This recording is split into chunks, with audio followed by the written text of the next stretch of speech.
તો આ તરફ ભાજપ અધ્યક્ષ અમિત શાહે ગાંધીજીને ચતુર વાણિયા કહેવાના વિવાદ મામલે કથાકાર મોરારી બાપુએ કટાક્ષ કર્યો છે। પંચગીરીમાં કથા દરમિયાન મોરારી બાપુએ ગાંધીજી મામલે ચાલી રહેલા વિવાદને ખોટો ગણાવ્યો।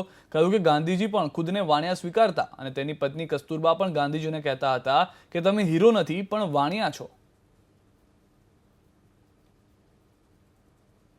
गांधी बापू को किसी ने चतुर वाणिया कही दीधा। छापावाड़ा में बधा नेताओं उपड्या है, वाणिया कीधा। हमारा दिल ने ठेस वागी। तारू दिल तो काच जेवुं छे, क्यारे तूटी जाए कई खबर पड़े। गांधी वाणिया हता कीधा मैं शू मोटू खोटू थई गयुं। गांधीजीए खुद ने आत्मकथा में कहा मैं बनिया हूं।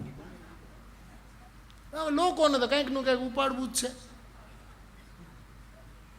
खोटी चर्चा, ऊर्जा खोटी वीखी नाखे छे। ऊर्जा 2 दिवस थी हाले। एक नेता ने कहा कि गांधी चतुर वाणिया था, तो कि कौम की बात कर रहे, गांधी को वाणिया का। अरे भाई गांधी पोते कहे कि वाणियो હતો। હું विदेश हमारी कौम में से कोई जाता नहीं था, मैं पहली बार गया तो हमारी वाणिया ज्ञात ने मुझे नात बार करे एम पोते कहे छे। इवन कस्तूरबा એને વાણિયો કહેતા।